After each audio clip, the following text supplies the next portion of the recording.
So I just taped my top 10 offenses of 2025 pod with Dominique Foxworth, and we both had the Seattle Seahawks in our top 6. Dominique actually had them third overall.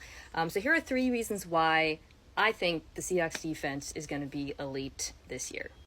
Number 1 is because in the second half of the 2024 season, they were elite. Top 5 in EPA per play and yards per play. The turnaround really coincided with the trade for this guy, linebacker Ernest Jones. They completely changed linebacker group halfway through the season, elevating Tyrus Knight to becoming a starter as well. And you really saw some of the issues they had fitting the run evaporate in the second half of the season. So I'm optimistic they continue building on that, especially with continuity at the linebacker position. Number 2, this guy, Mike Macdonald, the head coach, has a track record of turning things around on defense and seeing a year 1 to 2 leap. With Baltimore, when he was the defensive coordinator, it was a little rough early on. I remember there was this game against Miami. We were watching and thinking, oh, this guy, Mike Macdonald from college, is he going to be good? But they fixed things and finished 8th in DVOA at the end of the 2022 season. And then in the 2023 season, they were the best defense in the NFL, first in EPA per play.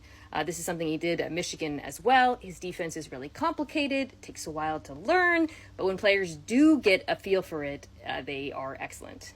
Finally, number 3 is that I think the pass rush is surprisingly deep. There's no Micah Parsons or Myles Garrett, but there are a lot of really good players. I would argue there's one great player, Leo Williams, who was really underrated last year, despite the fact that he finished 4th amongst all defensive tackles in pass rush win, but he took over games in the second part of the season. Around him, on the interior as well, you have Byron Murphy, the first-round draft pick. Jaron Reed was very good last year. And then at edge, Chenin Nwosu comes back from injury. Boye Mafe is a really good player. Derek Hall gives you some contributions. And they went out and they added DeMarcus Lawrence, who obviously is older and coming off the injuries, but has been excellent, particularly against the run. I like this group. I think they're good. They're also very creative about how they get pressure. So I think that they'll be able to lean on simulated pressures and running games up front to get to the quarterback.